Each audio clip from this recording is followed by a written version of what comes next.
Bem-vindos ao mundo do dinheiro. Bufunfa, grana, tutu, cascalho, verdinha, din-din, barão, tostão, trocado. Chame do que quiser. O dinheiro pode nos derrubar ou pode nos erguer. No passado, certamente derrubou muitos dos maiores nomes de Wall Street e da cidade de Londres.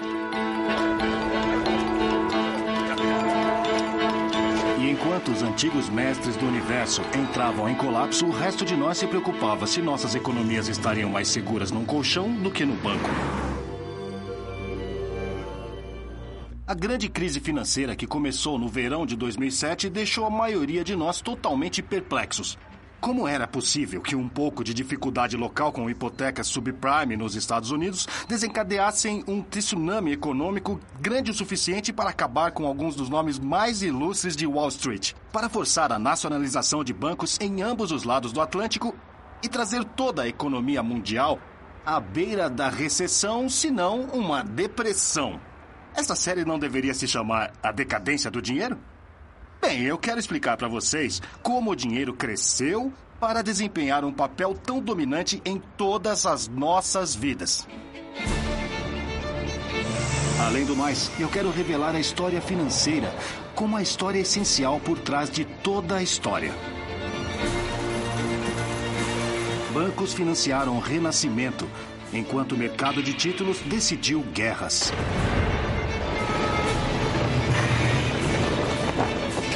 Mercados de ações construíram impérios. E colapsos monetários causaram revoluções. Da antiga Mesopotâmia até a Londres dos dias atuais, a ascensão do dinheiro tem sido uma parte indispensável da ascensão do homem. Mas a ascensão do dinheiro nunca foi um passeio tranquilo ao topo. Como vamos ver, a história financeira tem sido repetidamente interrompida por crises angustiantes. A de hoje é só a mais recente. Dos preços flutuantes das casas que temos até a industrialização veloz da China, o poder das finanças está em todo lugar e afeta todas as nossas vidas. Mas você sabe o segredo? Você sabe o que gera um pânico bancário ou uma crise monetária ou uma quebra do banco de ações? Você sabe a diferença entre o empréstimo subprime e o empréstimo prime? Acho que esses detalhes técnicos financeiros só fazem sentido quando você sabe de onde eles vieram. E é por isso que a história financeira é mais do que só de interesse acadêmico. Não saber essas coisas pode danificar seriamente sua riqueza.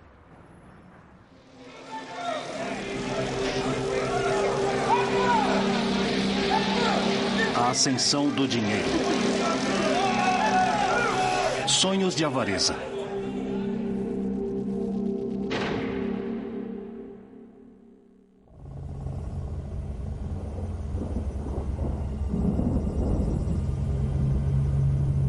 Com crise ou não, a quantidade de dinheiro que circula pelas finanças do planeta ainda surpreende a mente.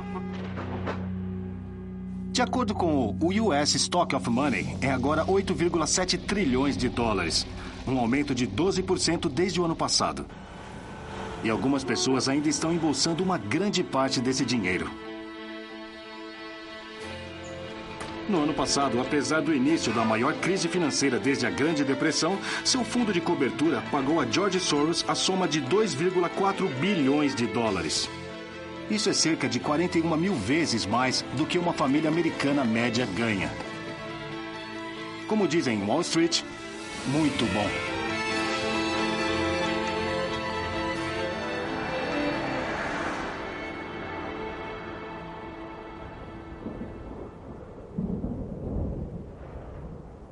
Agora, contudo, imagine um mundo sem dinheiro. 500 anos atrás, a sociedade mais poderosa da América do Sul, o Império Inca, não tinha um conceito real de dinheiro. Os incas apreciavam as qualidades estéticas de metais raros. O ouro era o suor do sol. A prata, lágrimas da lua. Trabalho era a unidade de valor do Império Inca. Assim como supostamente deveria ser em uma sociedade comunista. Mas em 1532, os incas encontraram um homem cuja fome por dinheiro o levou a cruzar o oceano. Francisco Pizarro e seus colegas conquistadores tinham vindo da Espanha para o que eles chamavam de Alto Peru, inspirados pela lenda do Eldorado, o reino do rei coberto de ouro. Depois de derrotar o exército inca na Batalha de Cajamarca, sua missão começou de verdade. Em Potosí, no que hoje é a Bolívia, os espanhóis ficaram ricos. Eles descobriram o Cerro Rico, literalmente Morro Rico. Encontrado a cerca de 4.800 metros acima do nível do mar, era uma montanha de dinheiro. Nos 250 anos de domínio espanhol, mais de 56 milhões de quilos de prata foram extraídos de minas como esta, a 4.200 metros de altura nos Andes. O que os incas não entendiam era por que os europeus tinham tal sede insaciável de ouro e prata. Eles não podiam entender que para Pizarro e os conquistadores, prata era mais do que apenas um metal brilhante. Poderia ser transformado em dinheiro. Uma reserva de valor. Unidade de cálculo. Poder portátil.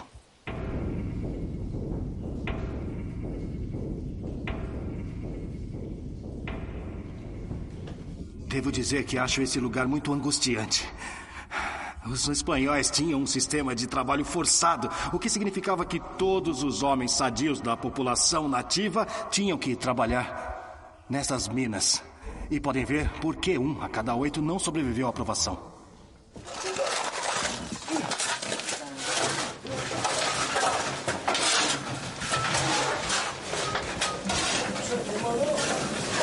Hoje, 500 anos depois, as condições para os mineiros em Cerro Rico não melhoraram muito. Mas pelo menos são pagos pelo trabalho que fazem. Naquela época, era uma maneira de fazer dinheiro, que beirava o genocídio.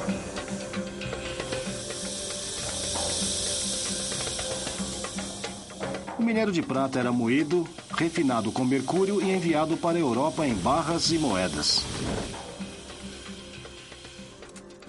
O Império, portanto, tornou a coroa espanhola rica, além dos sonhos da avareza.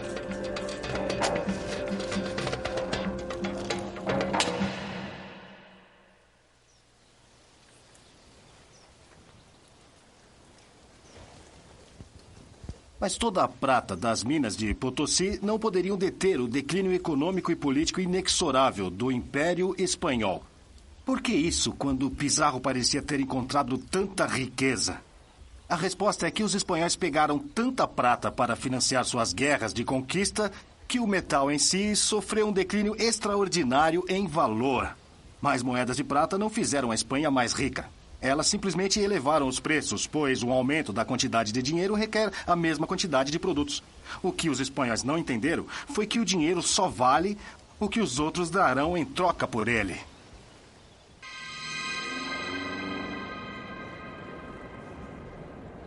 Museu Britânico, Londres.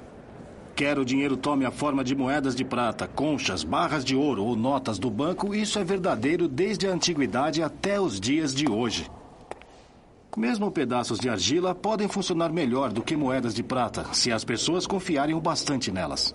Na antiga Mesopotâmia, quase 4.000 anos atrás, as pessoas usavam placas de argila como esta para se comprometerem a certas transações financeiras.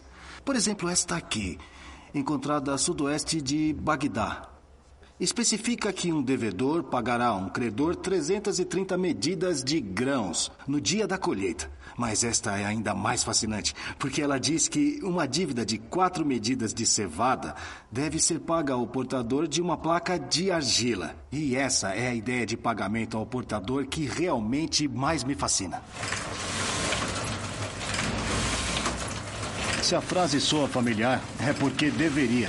Veja uma nota de 20 libras. Prometo pagar ao portador a soma de 20 libras. Notas de banco não têm quase nenhum valor intrínseco. Elas são simples promessas de pagamento, assim como as placas de argila da antiga Babilônia, 4 milênios atrás. Na parte de trás da nota de 10 dólares diz: em Deus nós confiamos. Mas não é realmente em Deus que você está confiando.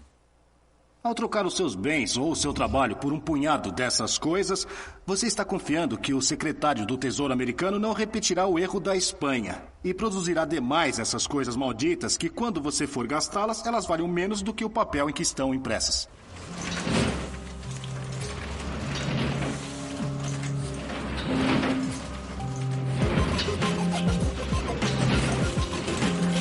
Hoje estamos muito felizes com o dinheiro de papel.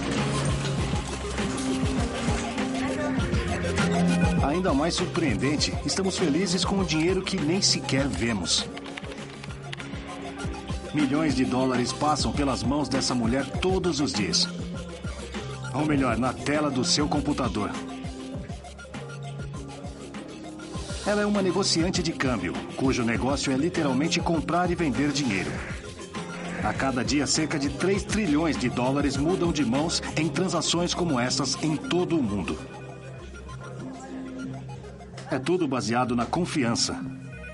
Precisa ser, quando você nem consegue tocar na coisa. Foi isso que os conquistadores não entenderam. Eles não viram que dinheiro é sobre confiança, até mesmo fé. Confiar na pessoa que está pagando o dinheiro. Confiar no banco central que está emitindo o dinheiro. Confiar no banco comercial que paga o cheque. Dinheiro não é metal, é confiança inscrita. E não importa muito no que ela está inscrita. Papel, prata, argila ou em uma tela.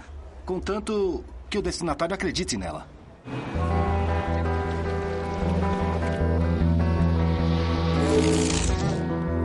Houve uma enorme possibilidade criada pelo aparecimento do dinheiro como um sistema de confiança mútua. A possibilidade que iria revolucionar a história do mundo. Foi a ideia de que você pode confiar nas pessoas e emprestar dinheiro a elas, e que elas vão pagá-lo de volta em alguma data futura. E por isso que a raiz do crédito é credo, latim para eu acredito. Sem a invenção do crédito, toda a história econômica do nosso mundo teria sido impossível.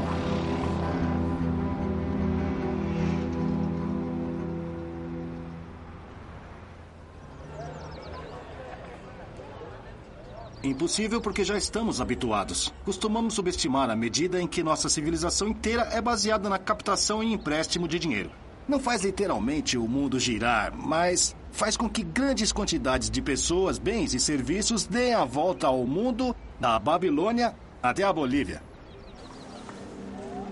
O enigma é que os primeiros agiotas eram poucos gratificados por seus serviços. Pelo contrário, eram bastante conhecidos como excluídos. Por que isso?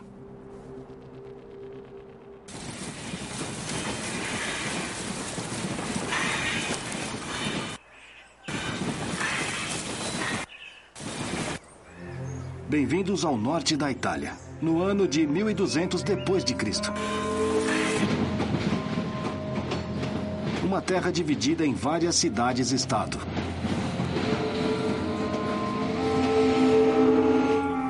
Uma terra onde a confiança tinha pouquíssima oferta. Entre os muitos vestígios do extinto Império Romano, havia um sistema numérico extremamente inadequado para o círculo matemático complexo, ainda mais para as necessidades do comércio. Em nenhum lugar isso foi desvantagem maior do que em Pisa, onde os comerciantes lutavam para fazer negócios com 7 formas diferentes de moedas em circulação. Mesmo uma simples transação poderia ser uma dor de cabeça exigindo o uso de um ábaco. Em comparação, a vida econômica no mundo oriental, no califado muçulmano ou no Império Chinês da dinastia Sung era muito mais avançada. Para descobrir as finanças modernas, a atrasada Europa precisou importá-la. Houve um jovem matemático chamado Leonardo de Pisa, ou Fibonacci, filho de um funcionário da alfândega de Pisa. Fibonacci é mais lembrado hoje por sua sequência de números que simula as propriedades da natureza. Mas a mais famosa sequência foi só uma de muitas ideias matemáticas orientais que Fibonacci introduziu na Europa como seu livro pioneiro, o Liber Abaci, o livro de cálculos. Ainda mais importante foi sua demonstração da superioridade dos números arábicos sobre os números romanos. E, crucialmente, quase todos os exemplos de Fibonacci são relacionados a negócios.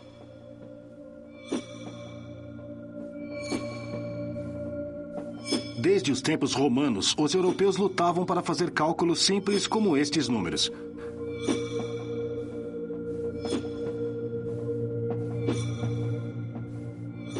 O hindu ou algarismos arábicos deixaram todos os tipos de cálculos mais fáceis.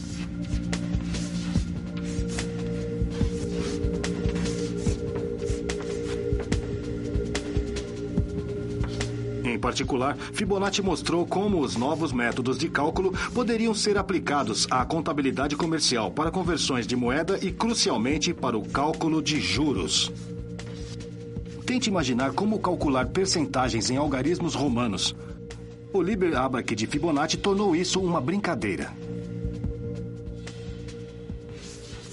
Esta seria a aplicação de matemática para ganhar dinheiro.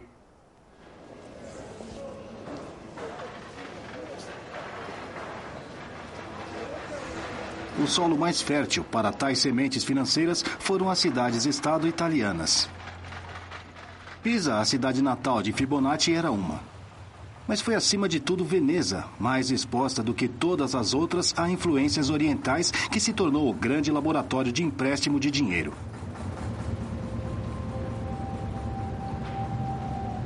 E o lar do mais famoso agiota da literatura, Shylock. O livro de William Shakespeare, O Mercador de Veneza. Podeis servir-me por obséquio? Quero vossa resposta. Crucialmente, Shylock se dispõe a emprestar o dinheiro se o amigo de Bassanio, o comerciante Antônio, der uma garantia. 3.000 ducados por 3 meses e Antônio como fiador. Que respondeis a isso? Antônio é um bom homem. Por bom, Shylock não quer dizer virtuoso, significa bom para o dinheiro que ele está prestes a dar a Bassanio. Em outras palavras, credibilidade. Já ouviste qualquer imputação em contrário? Não.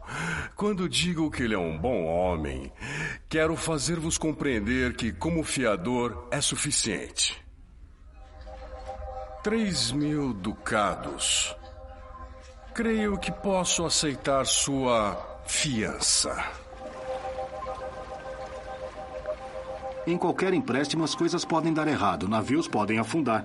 E é precisamente por isso que qualquer pessoa que empresta dinheiro a um comerciante, mesmo que seja para uma viagem, precisa ser compensado. Costumamos chamar a compensação de juros. O valor pago para o credor, além do montante emprestado ou principal. Transações comerciais no exterior, do tipo que Veneza dependia, não podiam operar sem tais transações. E continuam sendo a base do comércio internacional até hoje.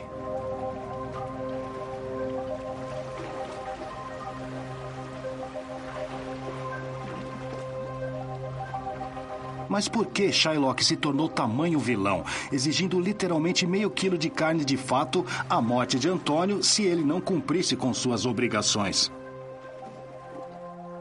Por que o agiota de Shakespeare era tão cruel? O financista sanguessuga original, que aparece sempre na literatura ocidental?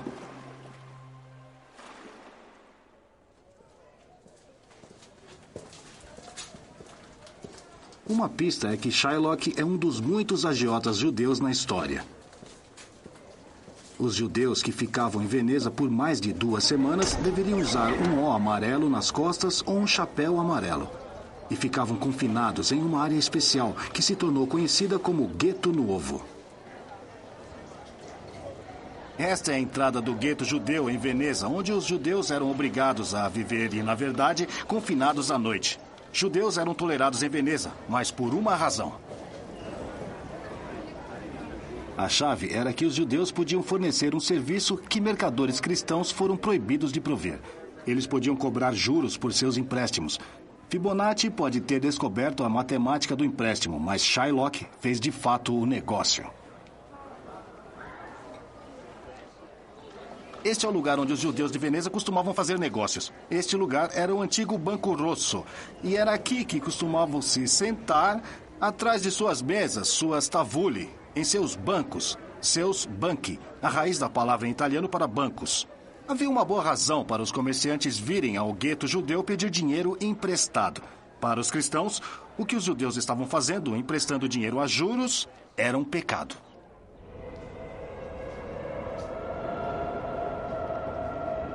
As leis da igreja medieval contra a usura, a cobrança de juros sobre empréstimos, eram um grande obstáculo para o desenvolvimento das finanças na Europa.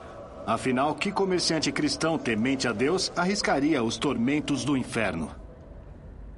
Esta visão surpreendente da condenação eterna foi pintada por Giorgio Vasari e Federico Zuccari, o interior da grande cúpula da Catedral de Florença, o Duomo.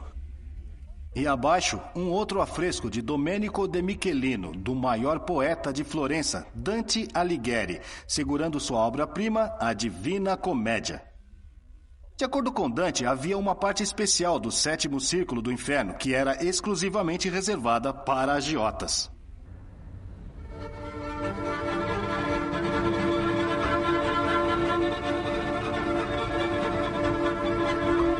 Lá, os agiotas eram eternamente torturados com a terra seca e neve congelante, seus pescoços abaixados por bolsas enormes. Judeus também não poderiam emprestar a juros, mas havia uma cláusula conveniente no livro do Antigo Testamento de Deuteronômio, capítulo 23. Não deve emprestar ao seu irmão com juros, mas a um estranho, bem, é uma questão diferente. Em outras palavras, um judeu não poderia emprestar a um judeu, mas poderia emprestar a um cristão.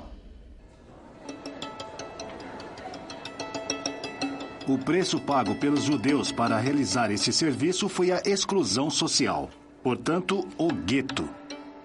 E, portanto, a associação de séculos entre judeus e finanças. Uma das poucas formas de atividade econômica da qual os judeus não eram excluídos. No final, é claro, Shylock é impedido. Pois, embora o tribunal reconheça seu direito a meio quilo de carne, a lei também o proíbe de derramar o sangue de Antônio. E por ele ser judeu, a lei também exige a perda de seus bens e vida por chegar a planejar a morte de um cristão. Ele só escapa por se submeter ao batismo. Acontece que é um negócio arriscado ser um agiota. O mercador de Veneza levanta questões profundas sobre a economia e antissemitismo. Por que os devedores não honram sempre suas dívidas, especialmente quando os credores pertencem a minorias étnicas impopulares? Por que os Shylocks não perdem?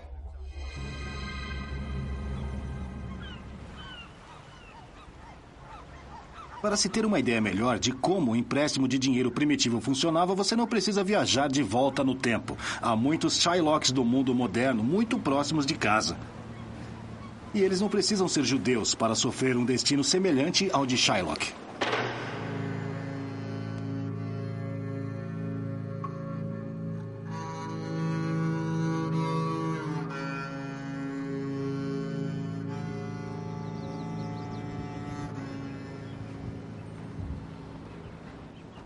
Esta é Shatterstone, a leste de Glasgow. Na verdade, é onde minha avó morava.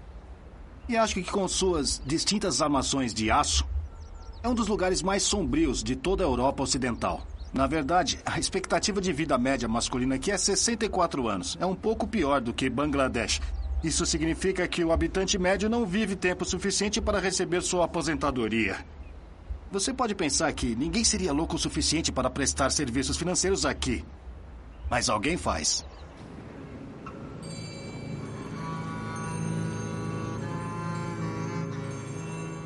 Essa pessoa é o agiota.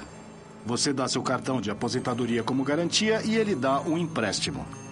No dia em que seu benefício chega, ele devolve o cartão a você e vai até os correios para pegar seu dinheiro. E paga os juros a ele. É uma versão moderna do modelo de negócio de Shylock. Usura está viva e bem viva na Escócia. Estas são algumas páginas do livro Empréstimo de um Agiota de Glasgow. E é interessante ver como o modelo de negócio funciona. Talvez você empreste 10 libras para alguém e você espera receber de volta 12 libras e 50 no final da semana. São 25% por semana, mas se você calcular a taxa anual, terá uma taxa de 11 milhões por cento.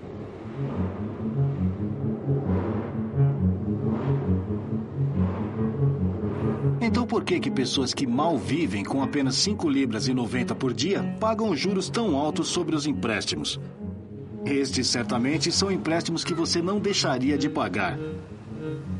Aqui em Glasgow, deixar de pagar seu empréstimo é altamente desaconselhável.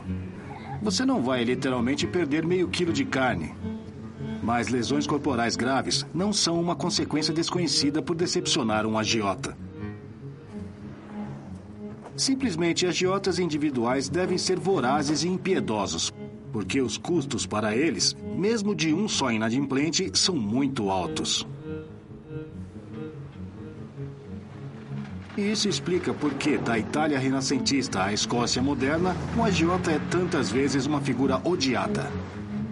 Ele está prestando um serviço, mas a um preço socialmente inaceitável.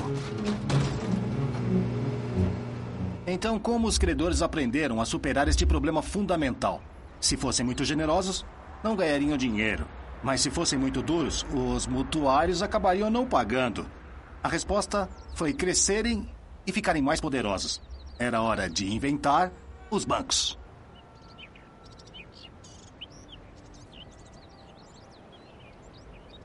Na Itália do século XV, o serviço financeiro essencial de fornecimento de crédito saiu do gueto para se tornar um privilégio legítimo dos bancos. Esta transição foi simbolizada pela ascensão de uma família, os Médici. Com sua ascensão, o crédito ficou respeitável. Empréstimo de dinheiro deixou de ser vergonhoso. Se tornou glorioso e fundou um novo tipo de poder. O legado impressionante de poder da família Médici ainda está em Florença nos dias de hoje. No período de 400 anos, 2 Médici se tornaram rainhas da França, 3 se tornaram papa. Apropriadamente, foi Maquiavel, o supremo teórico do poder, quem escreveu sua história. Talvez nenhuma outra família tenha deixado tal marca em uma era como a que Médici deixou na Renascença. Podem até dizer que eles pagaram pela Renascença. Patrocinaram uma gama de gênios de Michelangelo a Galileu.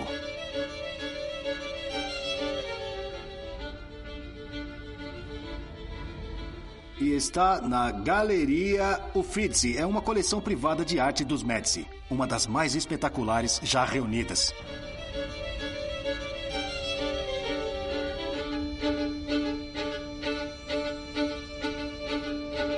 O que os milhões de turistas que se reúnem aqui geralmente esquecem de perguntar é como os Médici pagaram por tudo isso. A resposta simples é que eles eram negociantes de câmbio, membros da arte de câmbio, a corporação dos negociantes de câmbio que ganharam muito. Eles eram conhecidos como banchieri ou tavolieri, porque, como os judeus de Veneza, literalmente faziam negócios sentados em bancos atrás de mesas. Na verdade, o Banco Médici original, ou banco, era localizado aqui na Via dell'Arte della Lana, Rua da Corporação de Lãs.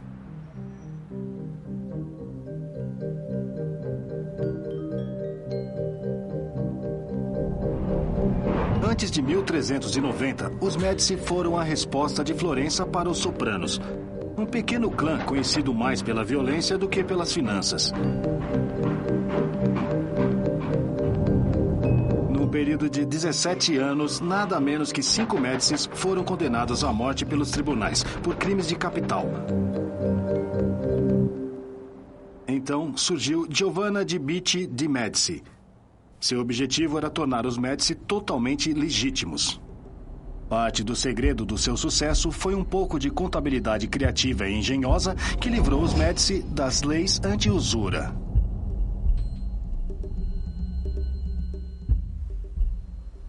Estes livros do Banco Médici deixaram claro o quão importante foram as faturas comerciais para financiar o comércio exterior. É verdade, a igreja proibiu a cobrança de juros sobre os empréstimos, mas não havia nada para impedir que um comerciante esperto ganhasse dinheiro em operações como essas, que envolviam várias moedas. Não havia juros, portanto, não havia pecado. Apenas uma comissão deduzida na conversão de uma moeda para outra.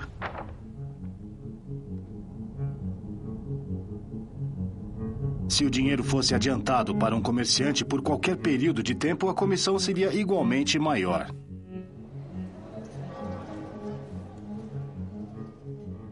Da mesma forma, os depositantes que colocassem seu dinheiro no Banco Médici receberiam discrecione para compensá-los por arriscar seu dinheiro. Este foi o crédito. Essas outras palavras, mas com o pagamento de juros discretamente escondido. Agora, pela primeira vez, a agiotagem havia evoluído para crédito.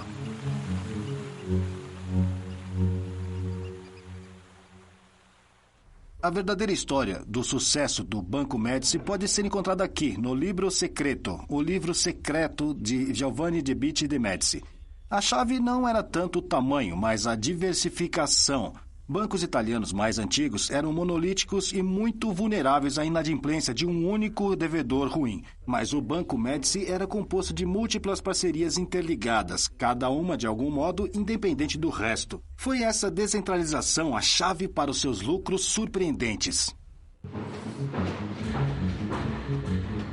Sob a orientação de Giovanni, a rede bancária Médici se estendeu por Florença, Veneza e Roma.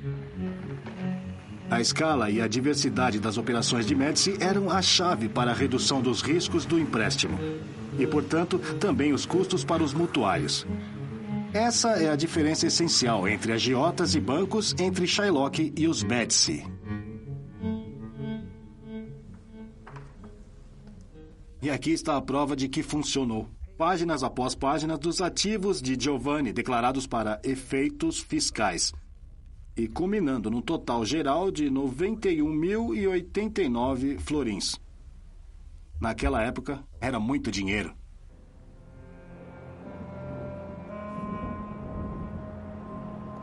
Quando Giovanni morreu em 1429, suas últimas palavras foram uma ameaça a seus herdeiros para manter seus padrões de perspicácia financeira.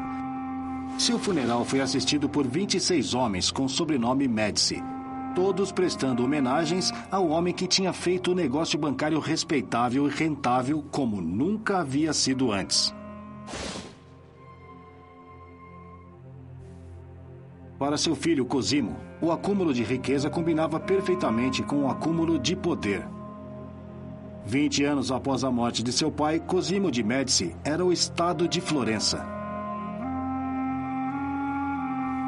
Como o próprio Papa disse, questões políticas são resolvidas em sua casa. O homem que ele escolhe controla o governo. É ele que decide paz e guerra e controla as leis. Ele é o rei, em tudo menos no nome. Este quadro de Botticelli é famoso pela beleza do jovem retratado, mas seu propósito real era ser um tributo a um banqueiro morto, Cosimo de Médici. Está no medalhão e é possível ler a inscrição Pater Patriae, o pai de seu país.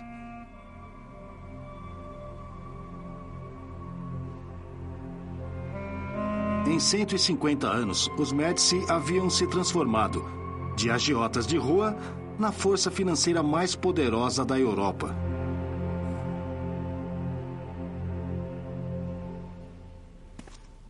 Mas é essa pintura, a Adoração dos Magos de Botticelli, que mais do que qualquer outra capta a transformação das finanças que os Médici haviam feito. Olhando atentamente, os três homens sábios são Cosimo de Médici, lavando os pés de Cristo, e seus filhos Piero e Giovanni. O jovem esquerda é Lorenzo. A pintura havia sido encomendada pelo chefe da Associação dos Banqueiros como um tributo à família. Talvez devesse ter sido chamada Adoração dos Médici. Tendo sido antes condenados, os banqueiros estavam agora próximos da divindade. Nada poderia ilustrar melhor a ascensão extraordinária do dinheiro. Pois o que os Médici conseguiram era nada menos que o nascimento dos bancos modernos. Outros haviam tentado antes, mas os Médici foram os primeiros banqueiros a terem grande participação política. E fizeram isso por aprender uma lição fundamental. Em finanças, pequeno raramente é bom. Ao deixar o seu banco maior e mais diversificado, os Médici tinham encontrado um jeito de espalhar seus riscos. E concentrando-se em troca de moeda em vez de apenas empréstimos, reduziram sua exposição à inadimplência dos mutuários. Para Cosimo e sua família, era um belíssimo modelo de negócios. Mas nem mesmo os Médici eram invulneráveis. O banco sofreu grandes perdas como resultado de muitos empréstimos generosos a mutuários de sangue azul, que não sentiam nenhum remorso em não honrar com seus pagamentos e dizer aos banqueiros para não perturbarem. Dívidas grandes, dinheiro devido por mutuários que faliram, são os problemas comuns que qualquer banco enfrenta. Mas por um tempo, parecia que os banqueiros modernos tinham resolvido esse problema tão antigo. Eles realmente pensaram que eram mais espertos que os Médici.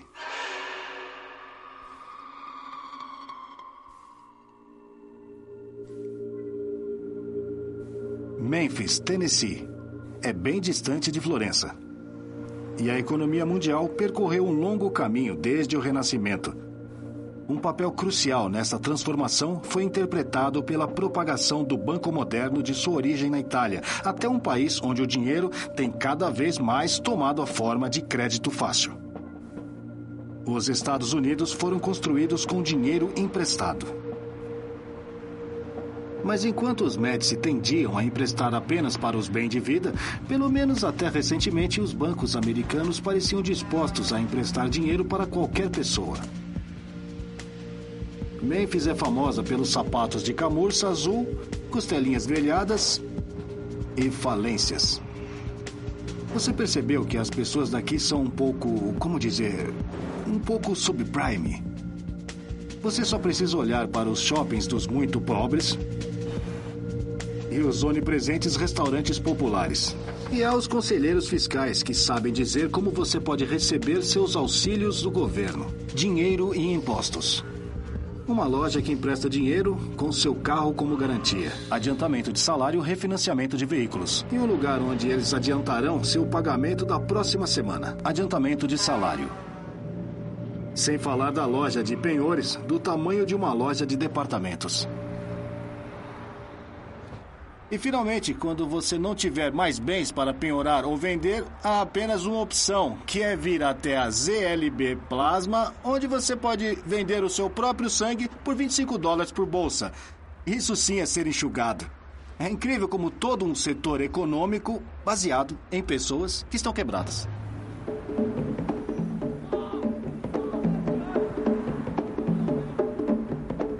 De certa forma, me lembra um pouco o leste de Glasgow. Mas há uma grande diferença entre este mundo e o mundo onde agiotas exigem meio quilo de carne de pessoas inadimplentes. Aqui na América Subprime, não pagar suas dívidas é fácil. Bem, muito fácil.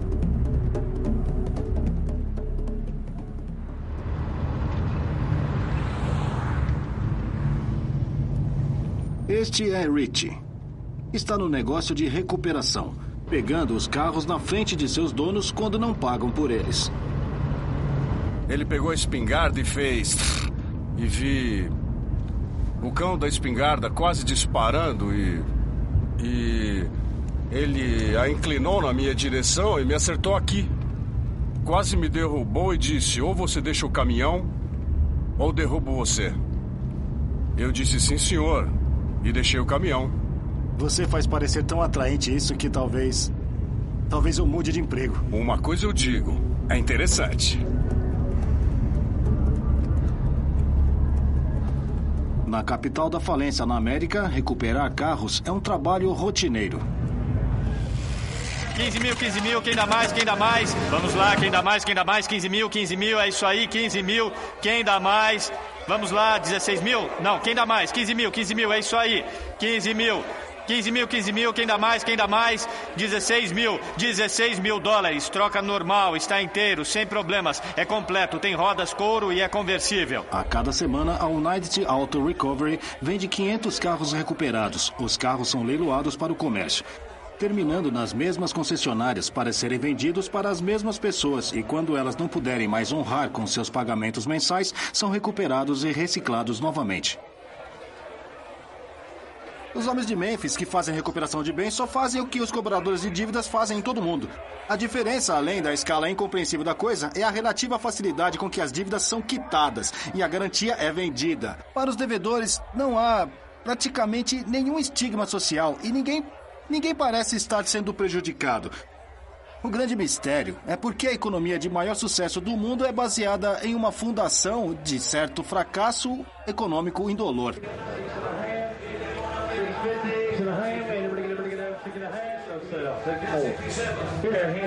Aqui no Tennessee, quando a casa já estiver vazia e o recuperador já tiver tomado seu carro, você acaba nas mãos de um dos advogados de falência de Memphis, junto com cerca de 13 mil pessoas que entraram com pedido de falência aqui no ano passado. É claro que isso é uma das coisas que obriga você a ter que fazer pagamentos tão altos. Toda semana, falidos se reúnem aqui com seus advogados para fecharem acordos com seus credores. Há até uma fila mais rápida.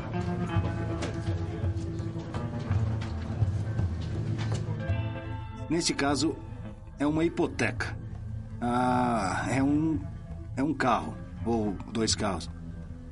Não vejo mais nada aí que eles estejam pegando. Na verdade, são 3 carros.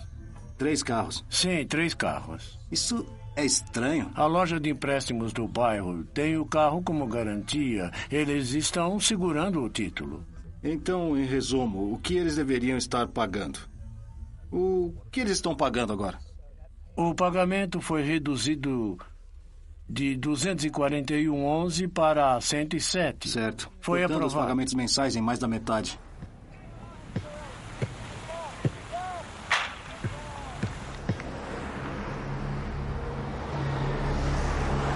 De 1996 a 2006, havia entre 1 e 2 milhões de casos de falência por ano nos Estados Unidos, quase todos envolvendo indivíduos que preferiram declarar falência em vez de cumprir com suas obrigações.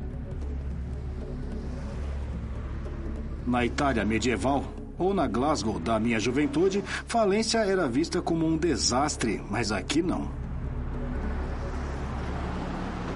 Na verdade, essa capacidade de escapar ileso da dívida insustentável e começar tudo de novo tem sido uma característica que define o capitalismo americano. Não havia prisões de devedores aqui no início do século XIX, num tempo em que os devedores ingleses poderiam definhar na prisão por anos. Desde 1898, cada americano tem o direito de declarar capítulo 7, liquidação, ou capítulo 13, reorganização pessoal voluntária.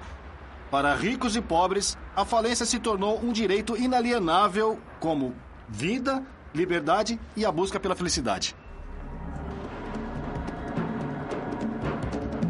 A teoria é que a lei americana existe para incentivar o empreendedorismo, para facilitar a criação de novas empresas.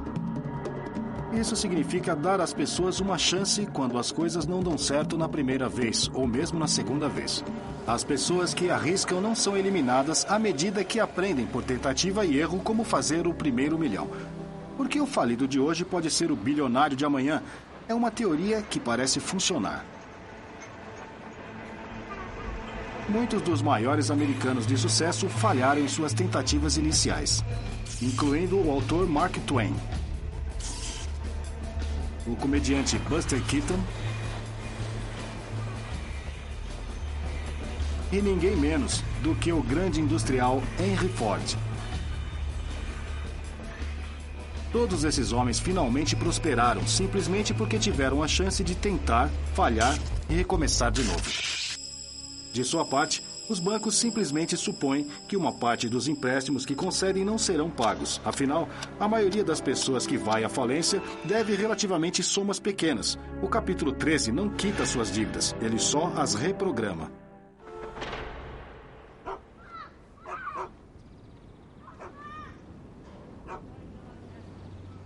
Portanto, é um erro pensar como Antônio de Shakespeare fez em Agiotas como meros sanguessugas sugando o sangue de devedores infelizes.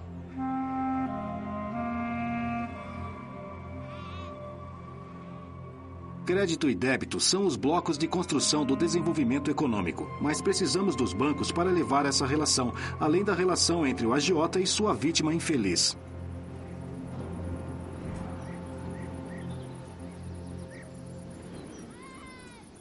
Apenas quando os devedores, como os deste conjunto habitacional em Glasgow, têm acesso às redes de crédito eficientes, podem escapar das garras de Shylocks e os agiotas. Só quando os poupadores puderem colocar seu dinheiro em bancos confiáveis que ele poderá ser canalizado para começar a ser produtivo.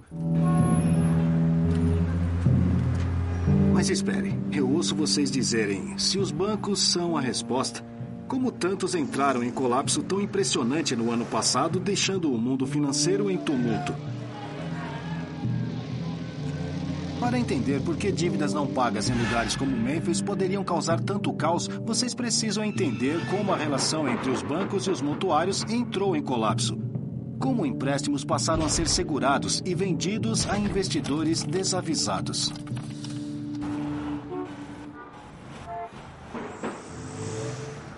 Era uma vez quando ser um banqueiro era realmente muito chato.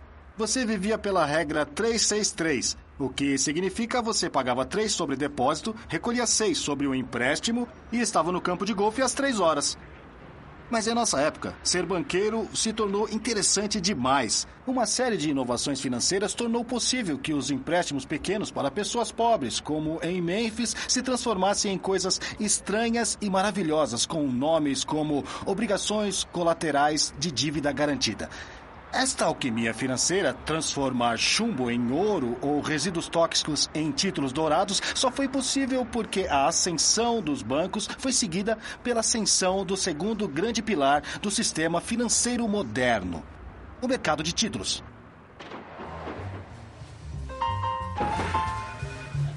E para explicar como isso aconteceu, falaremos com o próprio senhor Título.